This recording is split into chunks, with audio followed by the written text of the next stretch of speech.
आखिरी संडे है। और जब हम आखिरी संडे में पहुंच गए हैं, हमने पिछले बीते साल में बहुत अच्छे काम भी किए होंगे, बुरे काम भी किए होंगे, किए ही होंगे ऑफ कोर्स। हम आत्मिक जीवन में परमेश्वर के साथ भी चल रहे होंगे, बहुत प्रार्थना करते हैं, वचन भी पढ़ते हैं, संडे चर्च भी आते, सब कुछ कर रहे होंगे। लेकिन आज इस संडे में हम अपने आप को जांचेंगे और परखेंगे कि हम किस तरह परमेश्वर के साथ चल रहे हैं। और उसके लिए हम निकालेंगे प्रेरितों की पुस्तक नए नियम में, प्रेरितों के काम उसका 5 अध्याय वचन 1 से 11। प्रेरितों के काम 5 अध्याय वचन 1 से 11। कलीसिया में से कोई भी जन आवाज उठाकर हमारे लिए इस वचन को पढ़े।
आमीन। परमेश्वर का वचन पढ़े जाने और सुने जाने पर आशीष हो। हालेलुया। हम देखते हैं, हमने यहाँ पर एक कहानी पढ़ी अनन्या और सफीरा की। अब हमारा नाम जब बुलाया गया, एक एक करके हम कितने खुश हुए थे कि हमारा नाम बुलाया गया, हमें पहचान मिल रही है कि हम भी कलीसिया के कुछ हैं, हम इस कलीसिया से जुड़े हुए हैं, हम इस कलीसिया की सेवा के लिए आगे आते हैं। अब जो हमने स्टोरी पढ़ी है आज हनन्या और सफीरा की, प्रेरितों के काम की पुस्तक डॉक्टर लूका के द्वारा लिखी गई है। किसके द्वारा? डॉक्टर लूका के द्वारा लिखी हुई है। और जब उन्होंने ये पुस्तक लिखी प्रेरितों के काम, यह पहली शताब्दी का चर्च, जो सबसे पहला चर्च इस दुनिया में बना था, उस चर्च, उस कलीसिया के बारे में लिखी हुई कि जब सबसे पहली कलीसिया दुनिया में बनी होगी तो हम सोच सकते हैं कि वो कलीसिया के लोग कैसे होंगे। कितने अच्छे, प्यार करने वाले, वफादार, सेवा करने वाले लोग थे। बहुत अच्छी कलीसिया थी वो। तो ये स्टोरी उनके बारे में, उस कलीसिया के लोगों के बारे में है। हम देखते प्रेरितों के काम पहले अध्याय में प्रभु यीशु मसीह जो मरकर जी उठे थे, वो 50 दिन दुनिया में रहे और उसके बाद स्वर्ग उठा लिए गए। और पहले अध्याय में 12वां चेला जिसने प्रभु यीशु मसीह को धोखा दिया था, उसको चुना, उसकी जगह दूसरे को चुना गया।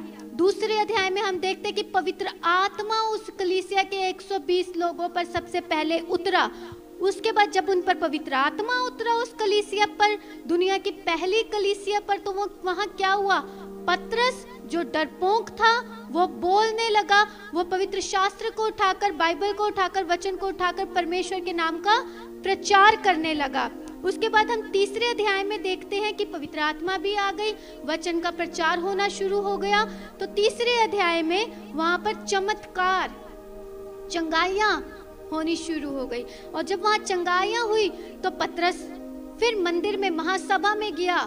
महासभा में जाकर लोगों के सामने खड़ा परमेश्वर के वचन को बोल रहा है। और चौथे अध्याय में जब वो महासभा में खड़ा होकर वचन को बोल रहा है तो वहां पर संगति, कलीसिया बहुत इकट्ठी हो गई और बहुत सारे लोगों ने एक दिन में, सबसे पहले 120, उसके बाद कहा जाता 3000 लोगों ने सिर्फ एक ही दिन में प्रभु यीशु मसीह को अंगीकार किया, वचन को ग्रहण किया और पवित्र आत्मा को पाया। अब ये सब कहानी 1 अध्याय से लेकर 4 अध्याय तक चल रही है। अब जब हम 4 अध्याय में आते हैं तो 4 अध्याय में क्या हुआ, उस समय लोग पर प्रभु यीशु मसीह के फिर से आने का इंतजार कर रहे थे, क्योंकि प्रभु यीशु मसीह जब उस समय उठा लिया गया तो उसने कहा कि मैं जल्द आने वाला हूँ, मैं जल्द आने वाला हूँ। अब उन लोगों ने सोचा प्रभु यीशु मसीह अभी ये कहकर गए हैं, इसका मतलब वो हमारे ही समय में आ जाएंगे। और उस कलीसिया के लोग छोटे मोटे लोग नहीं थे, वहां पे हर तरह के उस कलीसिया में लोग थे, छोटे से छोटा, बड़े से बड़ा, गरीब से गरीब, अमीर से अमीर, हर तरह की कलीसिया में लोग थे। अब हम जब देखते कि वहां पे हर तरह के लोग थे तो वो कलीसिया बहुत बढ़ रही थी, परमेश्वर के नाम में भी, आत्मिक जीवन में भी, आर्थिक रूप से भी वो बढ़ती जा रही थी। लेकिन वहां पर अचानक क्या हुआ, वहां पर लोगों को किसी को फोर्स नहीं किया गया कि आप अपना सामान बेच दो और सब कुछ कलीसिया के लिए लाकर रख दो, आप अपना सामान बेच दो, कलीसिया के लिए लाकर रख दो। नहीं, वॉलेंटरी अपनी मर्जी से लोगों ने अपनी जमीन जायदाद घर बारों को बेच दिया और उसका पैसा लाकर कलीसिया में पतरस, यूहन्ना और चेलों के पैरों में रख दिया कि तू कलीसिया के लिए इस्तेमाल कर। फिर कलीसिया में जिस जिस को जरूरत होती उसको वो सामान, वो पैसा, वो सब चीजें दे दी जाती। अब जब वहां पर ऐसा हुआ तो वहां पर एक कपल था, 2 लोग थे, हनन्याह और सफीरा, जो हमने कहानी पढ़ी। अब सबसे पहले हनन्याह के नाम का मतलब परमेश्वर दयालु है, कि परमेश्वर बहुत दया करने वाला। और सफीरा के नाम का मतलब है सुंदर, सुंदर ज्वेलरी, सुंदर आभूषण, बहुत सुंदर, जिसकी कोई कीमत नहीं रखी जा सकती। अब ये दोनों ऐसे लोग थे। और कहा जाता कि जो अनन्या नाम था वो बहुत ही आम नाम था, जैसे आज के टाइम में मीना और या कोई भी ऐसे नाम होते जो आम होते हैं ना, हर एक का नाम हो जाता है। तो अनन्या नाम बहुत आम था, लेकिन जो सफीरा नाम था वो बहुत, एक जो हाई क्लास के लोग होते हैं ना, बहुत ऊंचे दर्जे के लोग, उनमें से था। इसका मतलब ये कि जो हनन्या और सफीरा थे वो कलीसिया में गरीब नहीं थे, वो बहुत ही अमीर लोग थे, ऊंची जाति के लोग थे, जिन्होंने प्रभु यीशु मसीह को अपनाया, बहुत धन दौलत वाले लोग थे। और जब ऐसे लोग परमेश्वर के पास आए, उन्होंने क्या देखा? प्रेरितों के काम 4 उसका 37 वचन कोई पढ़ दे। 36 और 37, 4 उसका 36 और 37।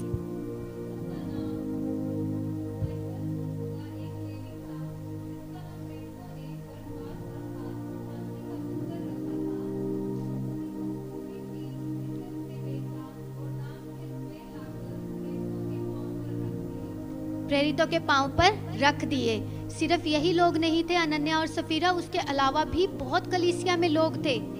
बरनबास, जिसने अपना भूमि बेची और जो पैसा मिला कलीसिया में लाकर रख दी, उसने सारा पैसा लाकर कलीसिया में रख दिया। अब उसको देख के ऐसे बहुत से लोग होंगे जिनका नाम बुलाया गया, जिनको आगे बुलाया गया और बताया गया कि ऐसा इन्होंने किया परमेश्वर की महिमा के लिए।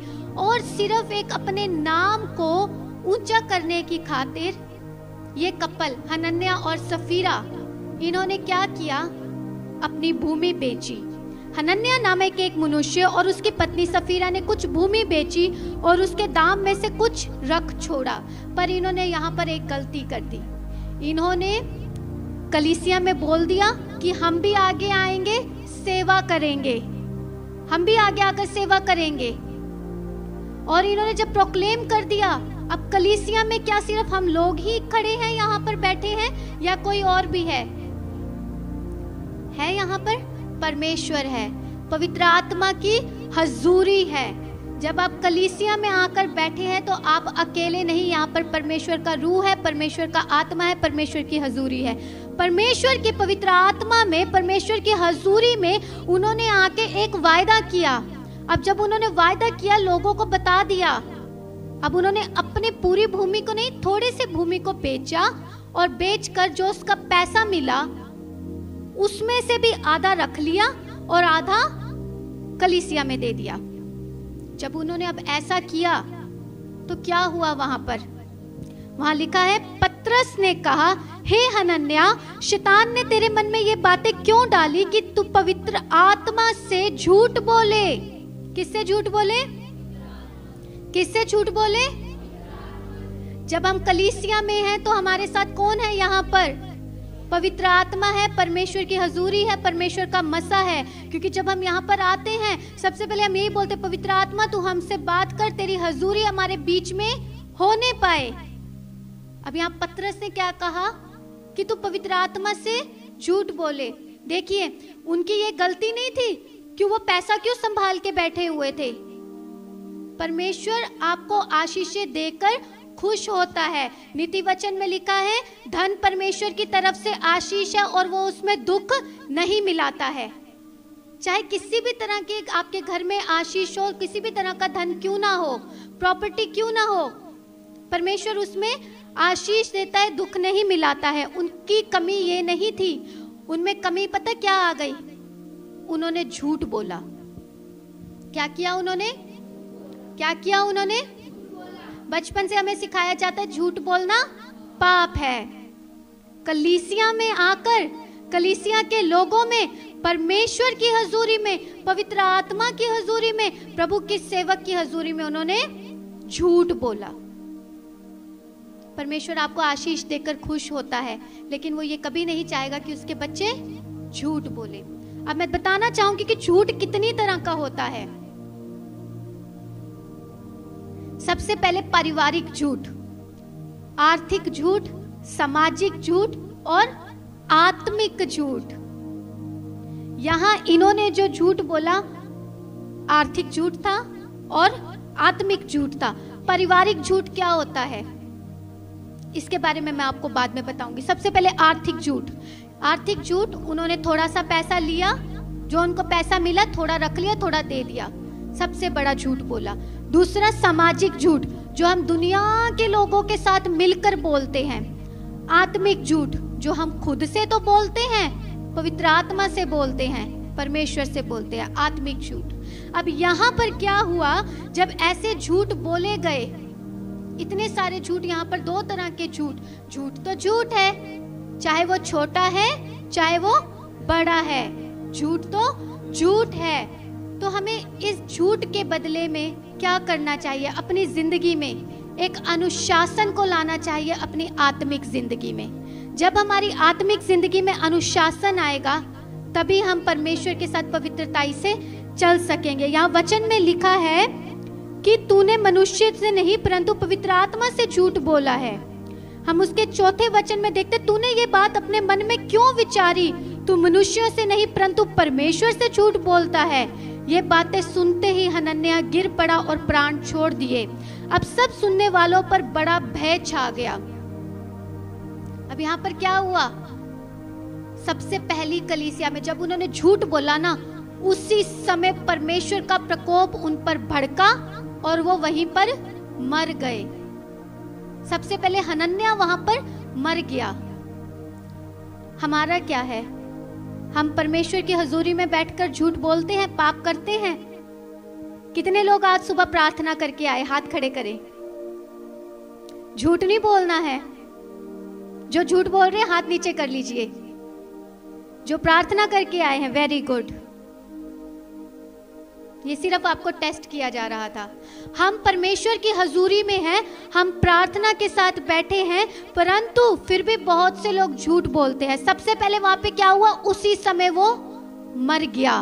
अब जब वो उसी समय मर गया, उसी समय उसको उठाकर गाड़ दिया गया, क्योंकि वो यहूदियों की परंपरा थी कि जिस दिन वो मरेगा, कोई भी इंसान मरता है, उसी दिन उसको गाड़ दिया जाता है। पर उसने तो परमेश्वर की हजूरी में झूठ बोला, और जब झूठ बोला तो पवित्र आत्मा का प्रकोप उस पर भड़का।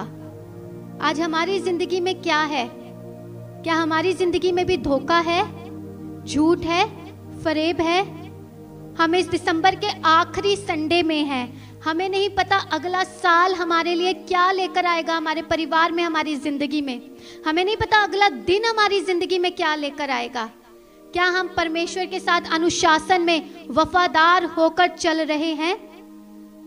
क्या हमने जो परमेश्वर से वायदे किए, कलीसिया से नहीं, मनुष्य से नहीं, परमेश्वर से वायदे किए, क्या हम उसके अनुसार चल रहे हैं?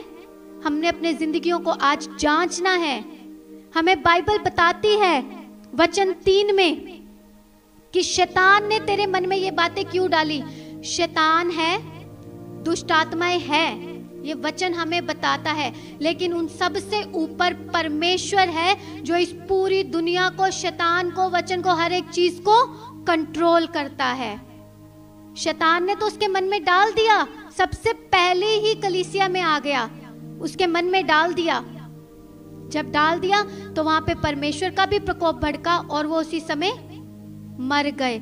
अब जब वो मर गए तो हम आगे वचन में पढ़ेंगे, 7 से पढ़े सोना।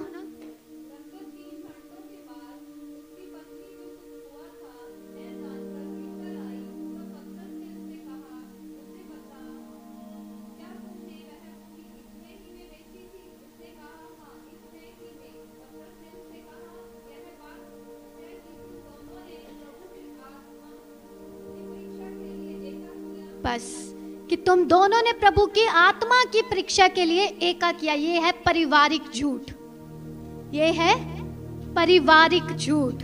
मतलब कि जो उन्होंने पहले से ही प्लान किया था कि वो लोग आएंगे, हम इतना दे देंगे, इतना अपनी पॉकेट में रख लेंगे और उनको हम बोल देंगे हमारा क्या है, कोई बात नहीं, किसी को नहीं पता चल रहा है। मेरे प्रियो, चाहे कोई भी तरह का काम हो, आप गुप्त में कर रहे हो, बंद कमरे में कर रहे हो, अंधेरे में कर रहे हो, अपने परिवार के चाहे 2-3 जनों के साथ ही मिलकर क्यों ना कर रहे हो, झूठ झूठ है, धोखा धोखा है, पाप पाप है। चाहे वो किसी के अच्छे के लिए हो, चाहे वो किसी के बुरे के लिए हो। हम कहते हैं ये तो मैं अच्छे के लिए झूठ बोल रहा हूं, कोई बात नहीं, परमेश्वर देख रहा है। मेरे प्रियो, परमेश्वर देख रहा है, उसी समय उनको मार भी दिया। आज हमारा क्या? वो पहली कलीसिया थी। हम लोग दुनिया में क्या बोलते हैं, हम कौन से युग में चल रहे? कलयुग में कहते हैं ना, सुना है किसी ने कि मैं ही बोल रही हूं? हम कलयुग में चल रहे हैं। क्या हम सच में कलयुग में हैं? हम कलयुग में नहीं है मेरे प्रियो, हम कृपा युग में चल रहे हैं। कृपा युग मतलब ये आखिरी समय चल रहा है। परमेश्वर का आगमन कभी भी हो सकता है। परमेश्वर कभी भी अपने बच्चों को लेने आ सकता है। क्या हम तैयार हैं? या हम झूठ, फरेब, धोखा, जलन, ईर्ष्या, घमंड इसी में पड़े हुए हैं? झूठ, फरेब, धोखा, जलन, घमंड, गलत काम, बुरे काम, चोरी, हर एक तरह का काम। ये पता कैसा है? जो हमारे मुंह से दुर्गंध आती है ना, हमारे मुंह से स्मेल आती है, सबके मुंह से आती है। दुनिया में कोई ऐसा नहीं है, चाहे आप सुबह शाम तीनों टाइम ब्रश करके क्यों ना सो। जो मुंह की बदबू होती है वो कभी खुद को पता नहीं चलेगी, लेकिन दूसरे जो हमारे सामने बात कर रहा होगा, हमारे सामने होगा ना, उसको दिखे, उसको स्मेल आएगी। झूठ, चोरी, ईर्ष्या, जलन, पाप, ये ऐसा है, ये दूसरे को पता चलेगा, हमें खुद को नहीं पता चलेगा। खुद की नजर में तो हम बहुत धर्मी होंगे। यही यहाँ हुआ, पारिवारिक झूठ बोला गया, धोखा दिया गया पवित्र आत्मा को, खुद को, कलीसिया को, परिवार को। और धोखा कौन दे रहा है? आइए हम देखेंगे पहला कुरिन्थियों निकालेंगे हम।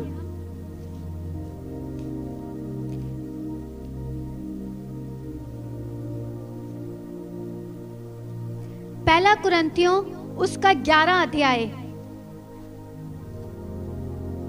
पहला कुरिन्थियों 11 अध्याय वचन 32 और 33 पढ़ें कोई भी।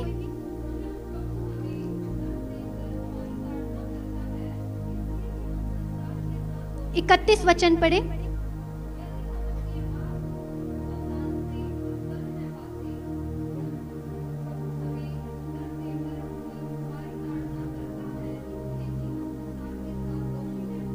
बस, प्रेज लॉर्ड।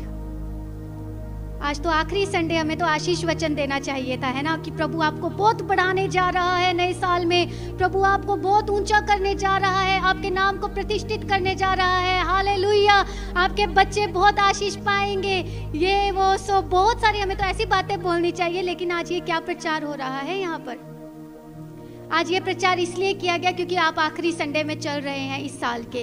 नए साल में हमें कैसे परमेश्वर के साथ जिंदगी बितानी है, क्योंकि जब हम परमेश्वर के साथ अच्छी तरह से रहेंगे, अभी हमने वचन पढ़ा पहला कुरिन्थियों 11 अध्याय वचन 31 कि यदि वे मसीह में होते तो दंड ना पाते।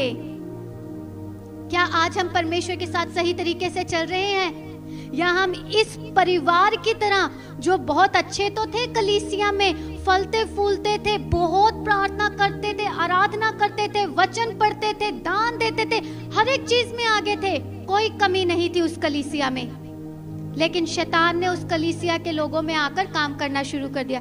जब शैतान ने देखा कि बाहर तो मैं काम कर रहा हूँ, बाहर से तो इनको कोई फर्क नहीं पड़ रहा, मैं अंदर जाके काम करूंगा, उसने सबसे पहले कलीसिया के लोगों में भड़काना शुरू कर दिया और उनके मनों में पाप डाला।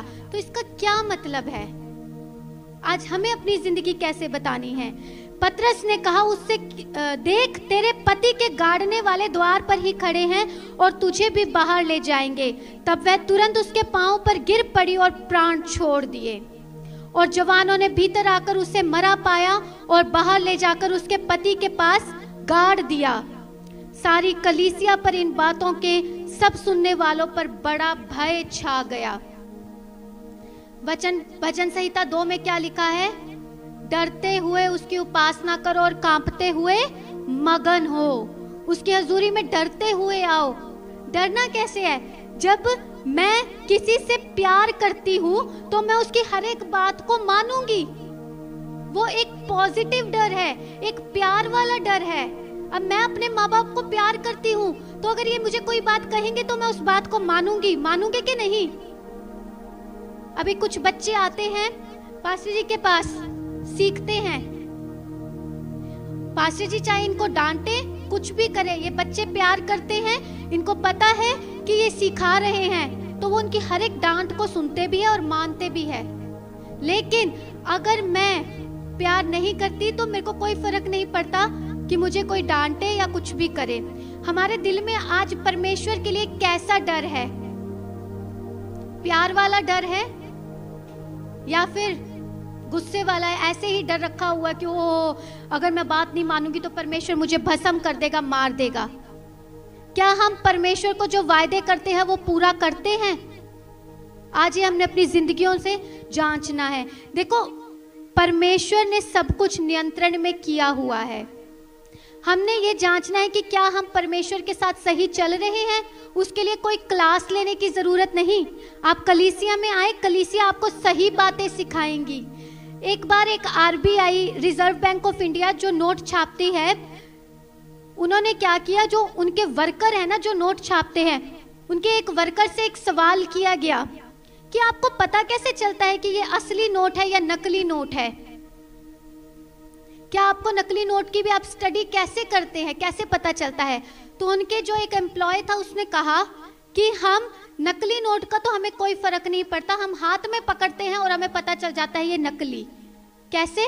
क्योंकि हम असली नोट की इतनी ज्यादा गहराई से स्टडी करते हैं, उसके एक एक डॉट की हम स्टडी करते हैं, एक एक बिंदु उसमें कैसे कहाँ लिखा गया है उसकी इतनी गहराई से स्टडी करते हैं कि हमें नकली नोट की स्टडी करनी ही नहीं पड़ती है।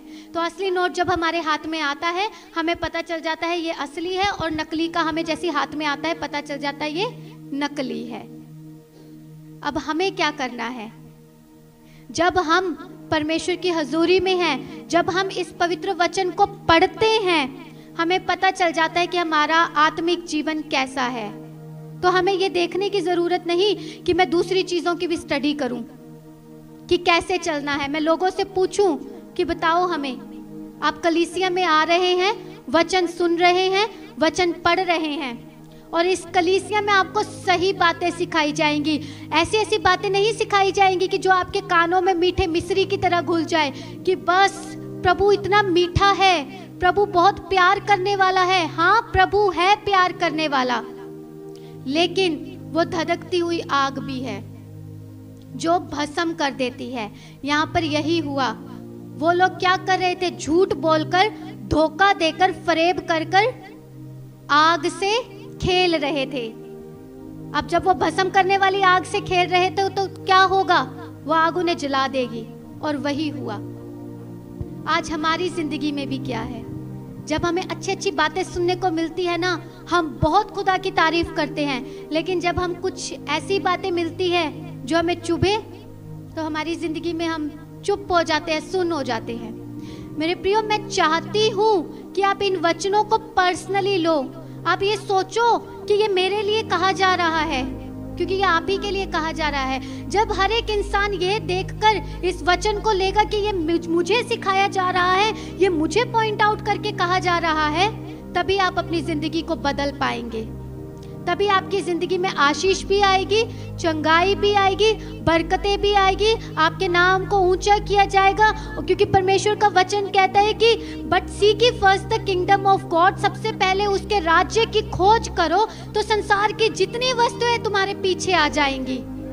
उसके राज्य की खोज करने का मतलब क्या है? उसके वचन को जानो कि उसका वचन सिर्फ मीठी मीठी बातें नहीं सिखाता, उसका वचन हमारी जिंदगी में हमें सही तरीके से कैसे चलना है, अपने हर दिन को व्यतीत करना है, वो भी सिखाता है। बच्चे सबसे ज्यादा झूठ बोलते हैं।